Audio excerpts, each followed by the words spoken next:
Okey, checking. Ada. Ada? Ya. Okey. Assalamualaikum warahmatullahi wabarakatuh.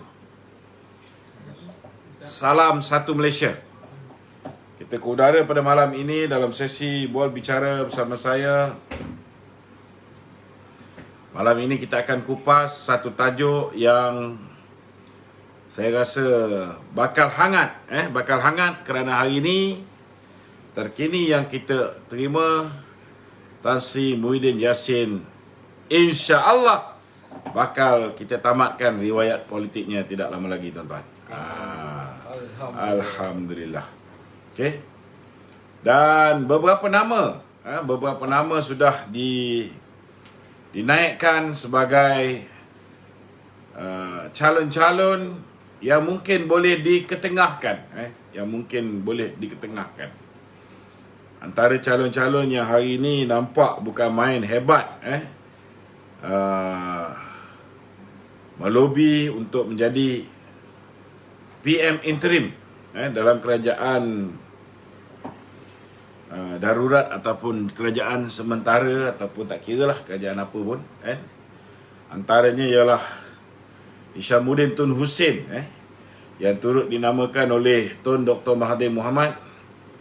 Tun Dr. Mahathir menamakan dua nama, saudara, antaranya Hishamuddin dan selain daripada itu Datuk Seri Shafie Apdal.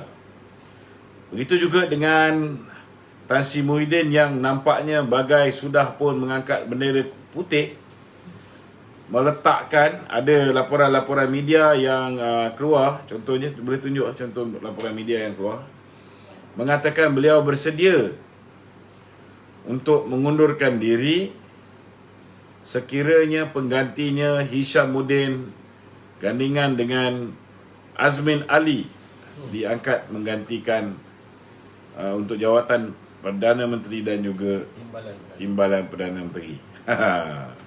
Ada lagi nak angkat Azmin Ali tu, Ada lagi nak angkat. Parah, tuan-tuan, Kalau minat orang nombor satu dengan minat orang nombor dua sama. Parah. Aku tak boleh cakap ni. Orang Kuris nanti marah. Tak apa, kita letak tepi. Hari ni ada juga ramai orang yang kata bahawa mereka nak Najib Tun Razak juga. Jadi malam ni, apa kata hari ni kita buat SWOT analysis. Apakah kelebihan yang ada pada Hishamuddin Tun Hussein? Apakah kelemahan kalau beliau diangkat menjadi Perdana Menteri? Apakah kelebihan yang ada pada Datuk Seri Najib Tun Razak? Nampak semua kan dah ni. I like Najib, kan? Dan apakah kelebihan, kekurangan yang mungkin ada pada Datuk Seri Najib Razak? Maka bolehlah kita bincangkan pada malam ini. Tuan-tuan boleh nyatakan pandangan-pandangan tuan-tuan kepada saudara Wan Kuris di nombor telefon 017 3445 120, ataupun boleh tulis di ruangan komen ni, biar satu dunia tahu bahawa siapa pilihan tuan-tuan. Okey. Abang GB the best. Datuk Seri Najib hati dia baik. Datuk Najib PM9. Wan Kuris pun ada. Ada Wan Kuris. Tak tahulah, mungkin dia baru sebut Wan Kuris, dia tak sambung belakang. Takkanlah Wan Kuris pula jadi PM ke-9 kan? PM ke-14, 15 mungkin. Tak ada mustahil. Okey. Jadi tanpa melengahkan masa, tuan-tuan, okey, kita mulakan perbincangan kita. Silakan saudara Wan Kuris. Okey, Datuk Seri Najib Razak yang terbaik. Okey. Semua banyak asuhan Datuk Seri Najib, semua Datuk Seri Najib. Okey, silakan. Okey, apa ni, kenapa Tan Sri Muhyiddin sendiri menamakan Hishamuddin tu? Kenapa? Apa sebabnya menamakan Hishamuddin sebagai calon pilihan? Kita dah dengar bahawa lama dah Muhyiddin memang berhasrat untuk menaikkan Hishamuddin sebagai Presiden UMNO. Agak-agak Muhyiddin ni kita dah offer kembali pada UMNO. Dia tak nak. Kita dah offer dia kembali kepada UMNO, dia tak nak. Tapi kenapa dia sibuk nak meletakkan Hishamuddin sebagai bakal Presiden UMNO? Sedangkan dia tahu bahawa Hishamuddin sangat tidak popular di kalangan ahli UMNO. Sangat dimarahi oleh ahli UMNO. Pertama, kerana penglibatan beliau ketika kita kalah. Beliau adalah merupakan pemangku timbalan Presiden UMNO. Malangnya dalam pemilihan UMNO yang pertama, ketika kita kalah, beliau tidak bertanding jawatan timbalan Presiden. Sudahlah tidak bertanding, beliau seolah-olah membantu Tun Dr. Mahathir untuk memperkuatkan Bersatu dengan menarik satu demi satu ahli parlimen, contohnya macam ahli parlimen Tasik Gelugur, untuk menyertai Bersatu. Dan penglibatan beliau yang paling dahsyat sekali, bila mana saya sendiri membuat laporan kepada Lembaga Disiplin UMNO, bila mana beliau terlibat menghasut rakan-rakan di Sabah untuk menyertai Bersatu secara berkumpulan, menyebabkan UMNO Sabah hampir lumpuh. Hampir lumpuh. Dan ramai yang marah, antara yang marah termasuk Setiausaha Akhbar, Setiausaha Politik dia dulu, Datuk Akbahan pun marah kerana anak dia sudah pun menyertai Bersatu, tetapi last sekali Hishamuddin tak menyertai Bersatu. Begitu juga dengan ahli parlimen Ustaz Syabuddin marah dengan Hishamuddin kerana dia disuruh masuk Bersatu. Last sekali Hishamuddin tak masuk Bersatu disebabkan tiba-tiba kita menang pilihan raya kecil di Cameron Highland. Dia tengok gelombang kebangkitan rakyat untuk menyokong balik BN tu sudah mula datang. Masa tu dia tarik handbrake, tak jadi. Tapi orang-orang kanan dia, Kamsatun Sulaiman sudah menyertai Bersatu. Orang macam Zulkifli Alwi sudah menyertai Bersatu. Ramai sudah menyertai Bersatu. Jadi kalau orang macam ni bertanding secara adil jawatan Presiden UMNO, saya boleh jamin bukan setakat jawatan Presiden tak boleh menang, bertanding naik Presiden pun confirm tak boleh menang. Walaupun beliau membayar setiap bulan gaji kepada beberapa orang ahli, ketua bahagian dia bayar, ketua pemuda bahagian, ketua wanita UMNO bahagian, ketua puteri bahagian, ramai yang menyokong dia. Malah ahli parlimen pun, kalau ada orang kata dia ada 26 orang, saya tak terkejut. Saya tak terkejut kerana saya tahu siapa yang backup dia, Ecovest backup dia untuk membayar gaji orang-orang ni. So, kekuatan dia bukan kerana credibility dia, bukan kerana kepimpinan dia, bukan kerana kemampuan dia memimpin, tetapi kerana kemampuan dia untuk menyalurkan dana setiap bulan. Hanya itu. Dan kalau kita nak angkat orang macam ni jadi Presiden UMNO, dengan dia tidak mempunyai kepimpinan, tidak ada prinsip yang jelas, ketika parti kalah dia tak mempertahankan parti, dia diangkat jadi menteri pun Muhyiddin yang angkat dia jadi menteri, tak dinamakan oleh parti, dia tidak ada dalam hierarki parti di peringkat pusat. Bagaimana mungkin orang macam ni nak menang jawatan Presiden UMNO? Dan apa akan jadi kalau dia menang jawatan Presiden UMNO? Apa tujuan? Dia diletakkan jadi Presiden UMNO supaya UMNO dipimpin oleh orang yang lemah, dan akhirnya UMNO akan duduk di bawah Bersatu. Nampak? Maknanya dia ada lagi ingin berhasrat dengan Bersatu tu. Masih. Itu sebabnya kita tengok, kalau Muhyiddin sendiri pun meletakkan syarat, kalau dia nak berundur, kena letak Hisham sebagai Perdana Menteri dan Azmin sebagai timbalan Perdana Menteri. Ada perjanjian syaitan tu. Maknanya lah, apa yang kita boleh come into conclusion. Apa kesimpulan mudah yang kita boleh buat? Pertama adalah untuk memastikan bahawa UMNO akan terus bekerjasama dengan Bersatu dalam pilihan raya umum yang ke-15. Yang ini kita kena pastikan, kita kena tentang habis-habisan. Nampak? Okey? Yang kedua, apa kelebihan kalau Hishamuddin jadi Perdana Menteri? Segala projek-projek direct nego yang telah diluluskan oleh Muhyiddin Yassin tidak akan diganggu oleh Hishamuddin.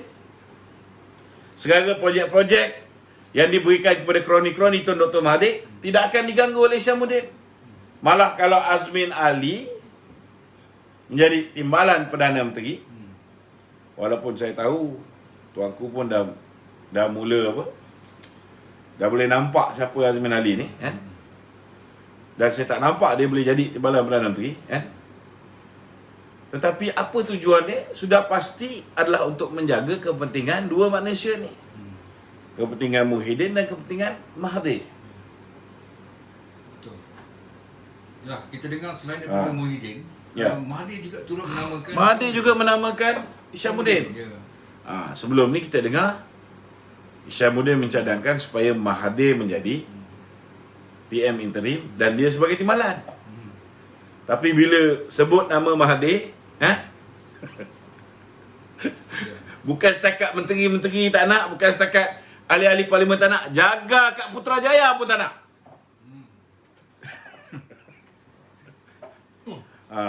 Jadi nama yang nampak bersih sikit lah. Nak letak nama Muhyiddin tak lepas. Rekod dah buruk. Bila tuanku, dia diletak di situ oleh Baginda Yang di-Pertuan Agong. Betul tak? Kerana dialah tuanku kena attack kiri kanan depan belakang. Ada dia suruh Jekon pertahankan tuanku? Tak ada. Tuanku kena belasah hari-hari tu. Teruk tuanku kena belasah. Ada dia pertahankan? Tak ada. Padahal tuanku mempertahankan dia. Tuanku beri nyawa pada dia yang dah kehilangan majoriti. Ada dia balas budi tuanku, mempertahankan tuanku, mempertahankan institusi diraja? Tak ada. Kalau hari ni tuanku bagi pula pada Hishamuddin, kau rasa Hishamuddin akan mempertahankan institusi diraja? Akan mempertahankan tuanku? Sudah pasti tidak. Sebab dia pun tak boleh pertahankan diri dia di media sosial. Hari ni kena ingat, suka tak suka kita kena terima hakikat bahawa salah satu peranan besar dalam menentukan kemenangan dalam pilihan raya akan datang ialah media sosial. Dalam menentukan sama ada persepsi sesebuah institusi, seorang individu, seseorang tokoh, sama ada persepsi itu akan jadi baik atau buruk, bukan TV, bukan media elektronik, bukan media cetak, tetapi banyak dimainkan oleh media sosial. Jadi siapa juga yang nak jadi Perdana Menteri, kalau dia tidak mempunyai follower di media sosial yang kuat, dia tidak mempunyai jentera yang dia sendiri pun tak kenal, orang yang secara sukarela membantu dia, orang yang secara sukarela setiap apa yang dia tulis, setiap apa yang dia cakap, setiap video yang dia live, orang secara sukarela retweet, orang secara sukarela share. Kalau tidak ada kualiti macam ni pada seorang Perdana Menteri yang tidak mendapat sokongan akar umbi, sokongan rakyat, payahlah. Kalau kita tengok Muhyiddin Yassin, berapa banyak mereka belanja untuk Jekon, berapa banyak dia belanja untuk melantik pegawai-pegawai media sosial ni, kan? Tetapi apa yang dia buat untuk mempertahankan diri dia sendiri pun dia tak boleh pertahankan, apatah lagi nak mempertahankan baginda tuanku. Jadi hari ini disebabkan mengekalkan Muhyiddin, walaupun Muhyiddin sudah kehilangan majoriti, tak pasal-pasal tuanku yang menjadi mangsa. Itu sebab kena fikir dalam banyak aspek. Ya. Okey tu. Kalau kita sebelum pergi lebih lanjut lagi tu Ya. Kali ini tu pemilihan Perdana Menteri interim tu dijalankan secara SD ke ataupun just tuanku pilih sendiri je macam tu. Itu terpulang kepada tuanku. Rasa-rasa Datuk setakat ni. Kalau saya tak boleh nak rasa. Tapi kalau saya jadi raja, kalau saya jadi tuanku, ni kalau. Pertama, saya akan ambil seseorang yang saya fikir mendapat sokongan majoriti rakyat. Rakyat bukan ahli Di politik. kalangan ada ahli politik ni, ahli-ahli politik yang ada, siapa yang dapat sokongan majoriti rakyat? Ya. Datuk Najib. Tak lain tak bukan Datuk Najib. Betul tak? Betul. Apa kelebihan kalau kita mengambil seorang Perdana Menteri interim yang mendapat sokongan rakyat? Kena tahu kenapa rakyat sokong dia. Rakyat sokong dia sebab dia ada track record 9 tahun menjadi Perdana Menteri yang bagus. Betul. Kenapa rakyat tak namakan? Hari ni ada tak orang kata, sekarang ni yang aku dengar, Mahathir kata, saya didesak jadi Perdana Menteri balik. Mahathir terpaksa cakap. Bukan Faiz Nauman ke ataupun Rais Hussein ke yang kata, oh kita perlu desak Mahathir menjadi Perdana Menteri balik. Tak ada. Yang terpaksa sebut, saya didesak untuk menjadi Perdana Menteri balik. Mahathir bro. Kalau aku nak tanya, siapa yang desak tu Tun? Muzani, Mungkin Mozani, Marina, Mukris, Mirzan dan Vincent Tan. dan Vincent Tan. Habis kuat pun tambah sikit kalau nak multiracial, mungkin Tim Pek King, mungkin Ananda Krishnan, Tan Sri Arumugam. Orang macam ni lah. Yang mungkin akan mendesak Mahathir untuk kembali. Sebab apa? Supaya mereka boleh terus jadi kaya di bawah pemerintahan Tun Dr. Mahathir. Tetapi kalau kita tanya dengan rakyat, siapa yang kamu mahukan menjadi Perdana Menteri interim? Saya boleh jaminlah, busuk-busuk pun, kalau campur dengan India, campur dengan China semua sekali, kurang-kurang pun 60% Datuk Seri Najib, nama dia tetap di bibir rakyat. Betul. Lebih tu. Kurang-kurang. Kalau kau tanya dengan aku, di kalangan orang Melayu aku berani cakap lebih 90%.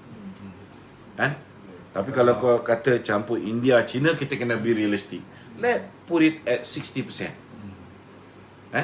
Even Orang 55. Cina di Pulau Pinang pun hari ni saya cakap, kita sudah banyak buat silap. Dulu zaman Najib, kita senang. Tukar kerajaan, hari ni hancur. Business down. Kenapa zaman dia? Pertama kita tengok dari segi pertumbuhan ekonomi kita. Sebab pertumbuhan ekonomi ni rakyat biasa dia tak faham pasal pertumbuhan ekonomi. Tapi zaman Najib disebabkan pertumbuhan ekonomi kita nombor 3 terbaik di dunia sebelum kita jatuh pada 2018. 2017 5.9%. Benda tu rakyat tak nampak, tetapi disebabkan pertumbuhan ekonomi kita bagus, rakyat masih boleh berbelanja, mempunyai kuasa membeli. Walaupun harga barang naik, tetapi rakyat masih ada kuasa membeli. Walaupun kenaikan harga barang kadang-kadang memeritkan rakyat biasa, tetapi hari ni jauh lebih perit. Zaman PH jauh lebih dahsyat. Walaupun difitnah GST tu tak bagus, menjerut leher rakyat. Hari ni semua orang dah faham. Rupa-rupanya GST tu bagus. Rupa-rupanya GST itulah menyelamatkan kita ketika kejatuhan harga minyak 2014. Kita boleh survive 2015 tanpa menaikkan harga minyak. Kita boleh survive 2015, 2016 tanpa memotong gaji kaki tangan awam macam Brunei kena potong. Kita boleh survive zaman Datuk Seri Najib. Dan kelebihan, kenapa orang dah mula cakap kami rindu zaman Najib? Kerana pertama, BRIM. BRIM dia jauh lebih baik walaupun hari ni tahun 2021, tapi BRIM tahun 2016, 2017, 2018 masih belum mampu ditandingi oleh sesiapa. Betul lah. Kalau itu orang menang, 2,000 satu keluarga. Bantuan awal persekolahan, ada kerajaan lain buat? Tak ada. Bantuan dalam bentuk Kedai Rakyat Satu Malaysia, bantuan dalam bentuk apa ni, Klinik Satu Malaysia, bantuan kepada petani, pesawah padi, penoreh getah, bantuan musim terkujuh, Taxi driver. bantuan pada taxi driver, Grab driver, bantuan kepada apa ni, OKU, yang dapat JKM pun tak jadi macam sekarang ni. Tunggu bantuan JKM, janji nak naikkan, sampai sekarang bantuan pun tak dapat. Banyak orang komplain. Hari ni lebih peritnya, nak keluar cari makan pun dihalang. Jadi kalau nak tanya, kalau tanya pada rakyat, siapa yang dia mahu menggantikan kerajaan hari ini dan menjadi PM interim? Saya yakin kurang-kurang 60% rakyat akan meletakkan di bibir mereka Najib Razak. Walaupun mungkin Hishamuddin dia ada 26 ahli parlimen. Tetapi kena ingat, ahli parlimen yang masih menyokong Hishamuddin adalah ahli parlimen yang mengambil keputusan peribadi menyokong batang tubuh Hishamuddin kerana bantuan bulanan yang diberikan. Tetapi adakah ahli parlimen itu, rakyat di kawasan parlimen tersebut, mahukan Hishamuddin menjadi Perdana Menteri? Tidak. Cuba bayangkan kalau tiba-tiba sekali lagi, itu hari tuanku dah mengangkat Muhyiddin, tuanku dikecam. Kali ni cuba bayangkan kalau diangkatnya Hishamuddin, dengan masalah disiplin Hishamuddin, bangun pagi pun susah. Bila kita bagi mandat sebagai menteri luar pun banyak meeting-meeting di peringkat antarabangsa dia tak pergi. Tak ada disiplin. Macam mana nak jadi pemimpin kita? Dan orang lahir dengan silver spoon dan jarang turun ke bawah. Bukan macam Datuk Najib boleh pergi walkabout. Bukan macam Datuk Najib boleh pergi ke gerai. Hisham tak macam ni, bro. Very elite. Dia mewakili golongan elit. Mungkin di kalangan raja-raja dia memang baik, dia boleh peluk, cium apa semua. Tapi kalau rakyat biasa, boleh? Tak boleh. Maka kalau misalnya kerajaan tak bijak, Perikatan Nasional ini setelah gagal di-lead oleh Muhyiddin, digantikan pula oleh Hishamuddin. Kau rasa-rasalah, kalau dulu Muhyiddin ni tak boleh nak cakap apa sebab dia orang ni bentuk kerajaan pintu belakang. Betul lah? Bila dia ada cukup 113, suka tak suka, tuanku kena terima. Tetapi kali ni kalau tuanku menamakan Hishamuddin, dan orang tahu bahawa kuasa melantik Perdana Menteri interim ni ialah tuanku. Kalau Hishamuddin gagal memenuhi expectation, orang tengah terdesak hari ni. Orang mengharapkan kita boleh selesaikan masalah moratorium. Betul tak? Sedangkan Hisham berada dalam kabinet yang tidak membenarkan moratorium itu diluluskan. Diberikan 6 bulan lagi. Hisham berada di dalam kabinet yang tidak membenarkan air sinar itu dikeluarkan untuk PKP yang ketiga. Siapa yang akan dipersalahkan oleh rakyat? Tuanku akhirnya akan dipersalahkan. Nampak bahayanya. Sekiranya mengangkat seorang Perdana Menteri yang mungkin baik, kan, kita tahu bahawa tuanku mempunyai hubungan kekeluargaan. Nah, itu pun satu lagi persepsi yang mungkin akan timbul. Kan? Bila dia mengangkat Hishamuddin menjadi Perdana Menteri interim, maka orang akan kata keputusan itu dibuat berdasarkan hubungan beliau dengan isteri kepada Hishamuddin, sepupu dia. Orang pula kata tuanku nepotism. Itu sebab dia melantik Perdana Menteri yang gagal sekali lagi. Betul? Nampak? Ya. Tetapi kalau misalnya tuanku melantik Datuk Najib, Datuk Najib kurang-kurang tahu macam mana. Mungkin duit KWSP ni dah habis pakai, ataupun dah terlebih labur. Tetapi dengan kemampuan dia, macam mana dia boleh kembangkan duit khazanah yang hanya 37 bilion aset menjadi 100 lebih bilion. Macam mana duit aset Petronas yang kecil boleh menjadi besar.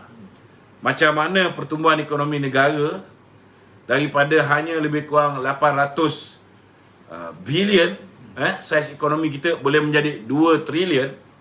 Sudah pasti dia boleh fikirkan macam mana cara kita boleh izinkan rakyat menikmati duit Aisina yang mereka simpan, duit KWSP yang mereka simpan.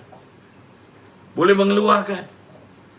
Mungkin dia, seperti mana yang tuan-tuan sedia maklum, hari ini dia minta supaya moratorium diberikan. Perjuangan untuk rakyat tu. Kalau dia bagi idea moratorium ni boleh dikeluarkan, ada sebab. Sebab dia dah melihat data-data bagaimana bank tidak bankrupt. Bank masih mengawal keuntungan. Bank boleh membayar bonus yang tinggi kepada CEO-nya tahun lepas. Itu sebab dia berani mencadangkan supaya diberikan moratorium. Ini yang rakyat mahukan. Kalau dua benda ni boleh selesai, Datuk Seri Najib boleh selesai, rakyat akan lebih gembira dan akhirnya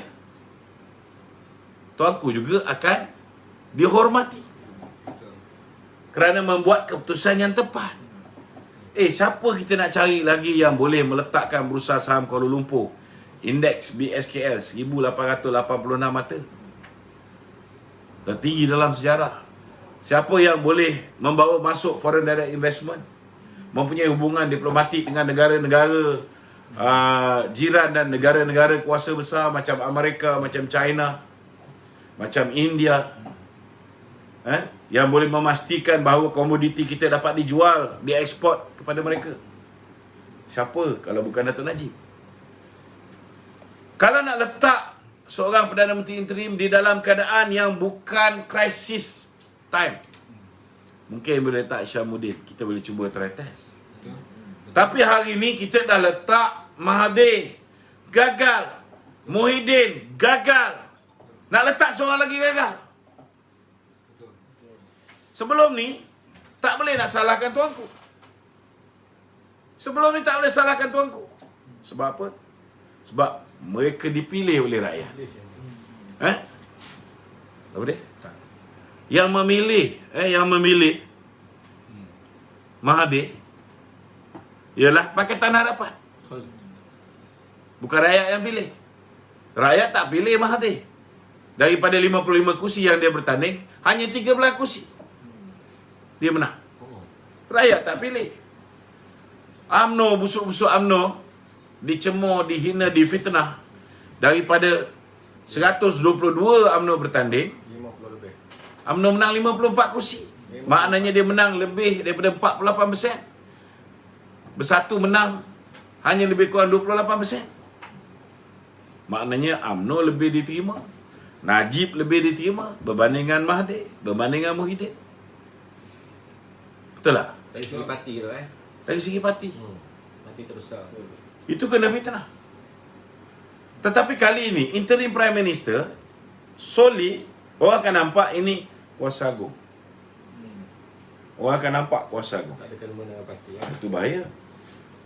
Agung akan lebih bertanggungjawab kepada apa saja yang diputuskan polisi, dasar kerajaan interim. Kerana itu kerajaan baginda yang di-Pertuan Agong.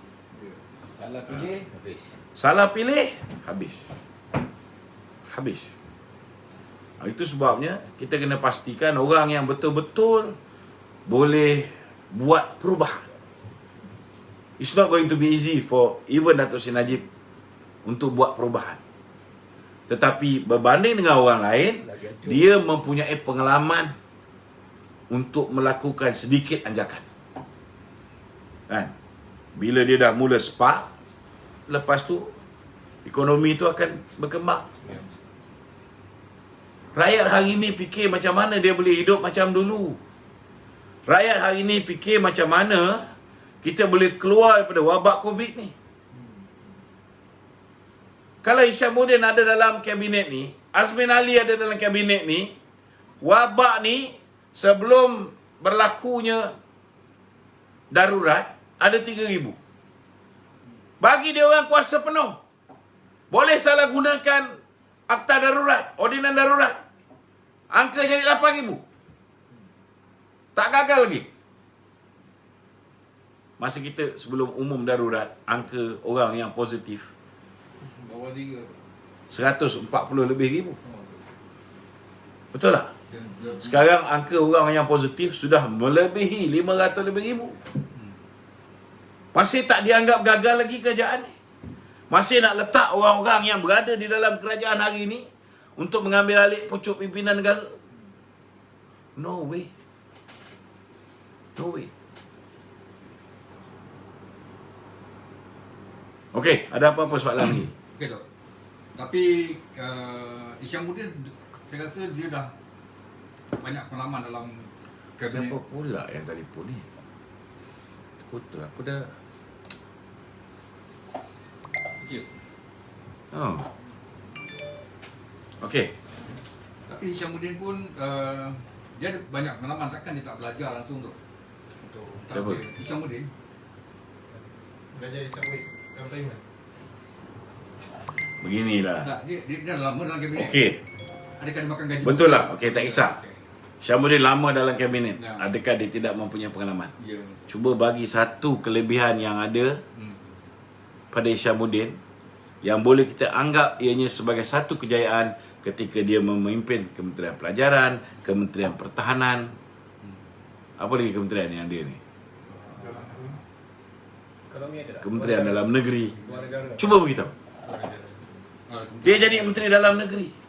Dia bergaduh dengan IGP. Lebih kuranglah sama dengan Hamzah Zainuddin. Kan? Ya. Banyak dia bela gangster lagi. Belum cerita hubungan dengan tu kan? Betul tak? Menteri Pelajaran. Apa kelebihan yang ada pada dia ketika dia menjadi Menteri Pelajaran? Selain daripada dia membantu ketua-ketua bahagian dengan memberikan projek-projek makanan dan sebagainya. Lain semua hancur. Beritahu apa kejayaannya. Itulah. Menteri Luar. Menteri Luar. Banyak mesyuarat dia tak pergi. Hantar dia dengan hubungan baik Datuk Seri Najib dengan Saudi. Dia banyak dihantar oleh Datuk Seri Najib pergi ke Saudi. Last kali dia ambil kesempatan. Dia gunakan kesempatan ke hubungan baik dia dengan Saudi tu untuk membantu Mahathir, lepas tu membantu Muhyiddin. Kita tengok bila Muhyiddin pergi. Apa jadi? Dapatlah 10,000 kota haji. Bila kita dapat 10,000 kota haji tu, King Salman terus pecat. Terus pecat menteri yang jaga kota haji ni, jaga haji. Sebab bagi 10,000 kota haji. Tak malu ke? Tak faham lagi signal ke? Betul tak? Jadi kita nak tanya, ada tak satu benda yang ada pada Hisham ni yang kita boleh bangga? Tak ada. Hunus senjata, kan? Terus keris. Hunus keris. Last kali apa dia buat? Dia minta maaf. Betul tak? Jadi orang akan berkata,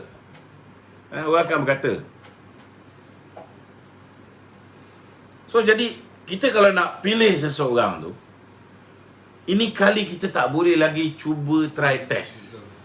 Kita kena make sure calon kita itu mampu untuk membawa perubahan. Pertama, pentadbiran dia mesti dihormati. Beritahu aku, siapa yang kalau dia mentadbir balik, dia dapat sokongan, dokongan daripada kaki tangan awak. Dia dapat sokongan, dokongan daripada ketua-ketua kerajaan.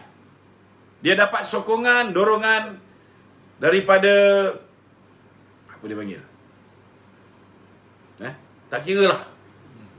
Ketua-ketua masyarakat. ketua-ketua masyarakat. Penting. Kalau ada sokongan daripada rakyat, sokongan daripada ketua masyarakat, pemimpin masyarakat, sokongan daripada imam-imam, Bilal-Bilal yang Datuk Seri Najib hantar pergi menaik haji secara percuma, ketua kampung, Lebih mudah negara ni. sudah pasti lebih mudah pentadbiran negara tu. Betul. Proses tu juga cepat. Ha? Proses Yang kebaikan. ni agung-agung kena. Yang itu kena fikir. Hubungan dari segi dengan kerabat-kerabat dia aja. Tak cukup ke Datuk Seri Najib ni, orang besar berempat lagi faham? Betul tak? Betul. Kepercayaan standar juga tu. Sudah pasti dia boleh menjaga kedudukan Raja-Raja Melayu ni lebih baik daripada Ya. orang lain. Dia tahu adab sana pun. Ha. Jadi yang mana lebih penting ni sekarang? Pilihan rakyat ke pilihan ahli politik? Dia pertama sekali saya nampak sekarang ni, kalau dalam keadaan hari ni rakyat sekarang ni sedang memberontak, rakyat sedang memberontak. Mula-mula rakyat marah tu sekadar terhadap Perdana Menteri. Tetapi disebabkan rakyat tahu Perdana Menteri ni sudah hilang majoriti. Tapi walaupun dia telah hilang majoriti, dia diangkat menjadi ketua darurat. Dia memimpin kerajaan yang memerintah ketika darurat. Maka akhirnya, bila rakyat buat macam-macam cadangan, minta itu semua hampa. Bila keputusan demi keputusan yang dilakukan oleh kerajaan Muhyiddin ini nampak lebih memihak kepada bankers. Bukan bankers pun nak moratorium ni. Nampak lebih memihak kepada pemegang-pemegang saham bank.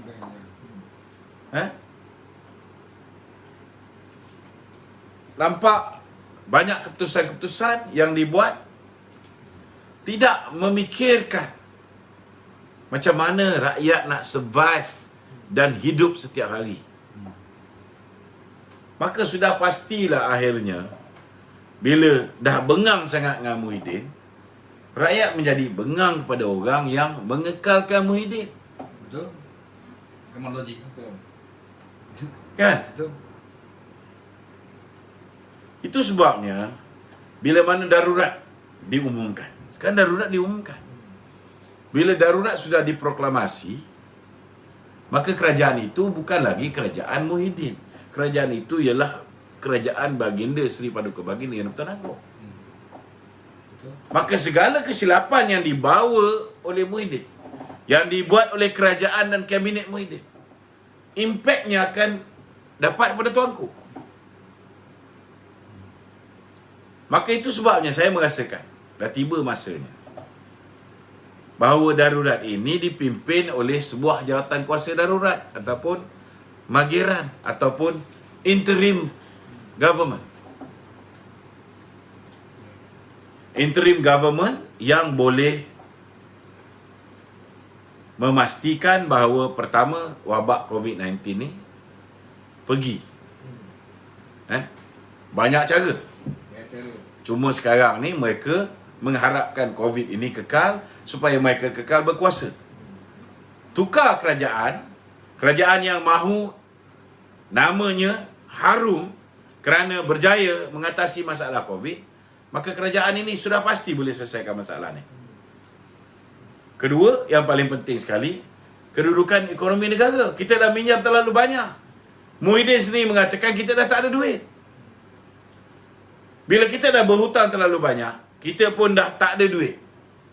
Kita perlukan seseorang yang tahu macam mana nak memperbagaikan sumber pendapatan kita. Macam mana nak buat duit dalam keadaan orang lain semua dah terpinga-pinga, tak tahu macam mana nak cari duit. Saya yakin Datuk Seri Najib dengan pengalaman dia lebih 40 tahun sebagai ahli parlimen, pernah menjadi menteri besar, pernah menjadi banyak kementerian dia jadi menteri. Dengan pengalaman dia 9 tahun jadi Perdana Menteri, sudah pastilah dia lebih tahu macam mana cara nak mengatasi masalah ekonomi hari ini. Kita tengok bila Muhyiddin menggunakan idea-idea bernas Datuk Seri Najib ketika PKP pertama, nama Muhyiddin yang buruk tu pun boleh jadi mulia. Orang panggil abah. Sebelum tu orang panggil Nik Haji. Betul tak? Betul. Bila dia keras kepala, bila dia menunjukkan tak hormat pada cadangan Datuk Seri Najib, malah bila dia nak penjarakan Datuk Seri Najib, apa jadi pada abah? Jadi abah kau. Nampak? Itu sebabnya.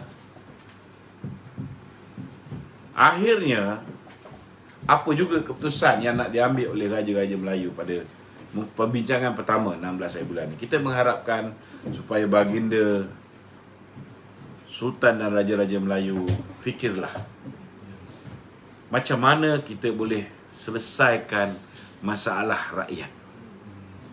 Kalau kita nak selesaikan masalah rakyat, kita kena cari orang yang betul-betul berpengalaman, berkemampuan dan value added ya. Kalau orang itu disenangi oleh majoriti rakyat, ianya memudahkan kerajaan itu. Kalau lantik orang bagus macam mana sekalipun, orang tak suka dia, orang benci dia, macam mana boleh dia mentadbir dengan baik? Dia nak mentadbir, nak jaga COVID, dia nak jaga ekonomi, dalam masa yang sama dia kena berhadapan dengan serangan-serangan. Betul. It's not easy. Itu sebab kita kena letak orang macam Datuk Seri Najib. Dia tak buat musuh dengan semua orang. Tapi bila orang tak hormat dia, dia mula menegur. Dia mulakan dengan memberikan kemaafan kepada Muhyiddin. Dia mulakan dengan berbesar hati orang yang khianat dia, orang yang tikam dia, orang yang fitnah dia, dia angkat menjadi Perdana Menteri. Last sekali orang ni nak penjarakan dia. Orang ni nak aniaya dia dan anak-anak dia. Kau rasa orang tak marah? Kenapa orang marah kat Muhyiddin? Bila orang mula marah kat Muhyiddin? Bila? Bila orang tahu bahawa dia nak memenjarakan Najib. Itu.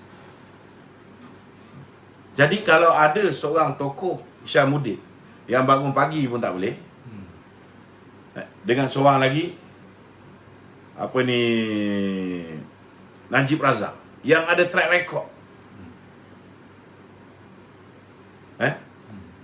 kalau kita tak memilih dia, kita aniaya dia, kita buang pilihan rakyat ni, kita letak orang yang kita pilih, agak-agaknya apa akan berlaku dengan kita pun nanti orang tak suka. Itu sebab jangan fikir bila ada kuasa tu ianya menguntungkan seseorang. Tak semestinya. Bila kita ada kuasa, kita kena buat keputusan yang terbaik untuk rakyat. Kalau kita ada kuasa, kita gunakan kuasa kita tu untuk memilih yang menguntungkan kita, yang menguntungkan saudara mara kita, yang menguntungkan ahli keluarga kita, yang menguntungkan kroni kita. Maka akhirnya rakyat akan melihat kita sebagai seorang yang tidak adil. Yang ini pandangan peribadi saya. Kita beri pandangan supaya setidak-tidaknya adalah idea apa yang perlu difikirkan. Kalau dipikir dari segi pemikiran orang-orang tertentu saja, mungkin dia tak fikir aspek yang kita fikir. Kan? Okey Wan, ada lagi Wan? Okey Dok. Kalau lah ada orang tanya tu, betul ke Datuk Najib boleh nak terima tu kalau ditawarkan sebagai Perdana Menteri interim tu? Ada orang tanya Datuk Najib nak terima ke sebagai Perdana Menteri pada saat macam ni tu? Kita kena ingat kalau dari segi hierarki parti, dia ialah penasihat Barisan Nasional. Isyamuddin ketua bahagian biasa dia, Tun Najib pun ketua bahagian. Betul tak? Ya.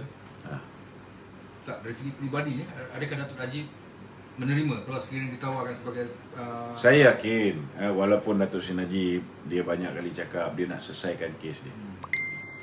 Kes dia sepatutnya 16 hari bulan ni. Kali ni saya mempunyai keyakinan dia akan lepas kes dia. Tapi malangnya pada tarikh tersebut sudah mungkin sudah dilanjutkan PKP. PKP ni confirm lanjutnya. Jadi kes dia pun, keputusan tu akan kita tahu kemudian. Maknanya keputusan dia tu kita akan tahu selepas mesyuarat perbincangan khas Majlis Raja-Raja. Cuba kalau 16 hari bulan tu pagi, keputusan kes dia didapati dia tidak bersalah. Tak ada masalah untuk dia menjadi Perdana Menteri interim, tak ada masalah. Ataupun bagi dia jadi Perdana Menteri selama 6 bulan, kes dia tu hold, selepas 6 bulan, teruskan kes dia. Pun boleh. Sebab negara berada dalam krisis. Bila nama darurat tu maknanya darurat. Dalam keadaan darurat ni, kita boleh melakukan kemudaratan kecil untuk mengelak kemudaratan yang lebih besar. Menangguh kes seseorang selama 6 bulan, tak ada masalah. Kes Datuk Seri Anwar Ibrahim, 61 kali tangguh, no problem. Berapa tahun kes dia bicara? Lim Guan Eng, berapa tahun kes dia bicara? Tak ada masalah. Hanya untuk mengatasi krisis ni. Setidak-tidaknya 6 bulan dia jadi Perdana Menteri. Bila negara kita COVID dah berjaya, kita hentikan, kita selamatkan rakyat. Kan? Lepas tu, kalau katalah dia jatuh hukum sekalipun, kan? Setidak-tidaknya di penghujung hayat ni dia telah berjaya buat sesuatu benda yang baik untuk rakyat. Lagipun dia pun gentleman tau. Dia gentleman. Dia kalah, dia accept dia punya defeat. Dia sangat gentleman. Dia tak ada buat mageran, dia tak ada buat darurat. Kan? Kalau bagi dia peluang 6 bulan, apa salahnya? Betul tak? Adakah dia akan buat darurat selepas 6 bulan? Ketika dia kalah 2018, dia tak buat darurat. Dia hand over the government nicely. Okey, lagi. Saya rasa dalam ni yang komen 95% menyokong Datuk Najib. Alhamdulillah. Agak-agak tuanku boleh tengok. Saya minta sahabat-sahabat yang follow saya pada malam ni, tulis sesuatu di ruang komen supaya tuan-tuan boleh menerima apa ni, notifikasi live saya di masa akan datang. Dan dalam masa yang sama, nyatakan pendirian anda. Adakah anda setuju Hishamuddin diangkat menjadi Perdana Menteri interim? Ataupun ramai di antara kita masih lagi mengharapkan Datuk Seri Najib menjadi Perdana Menteri interim kita? Sekian, Assalamualaikum warahmatullahi wabarakatuh.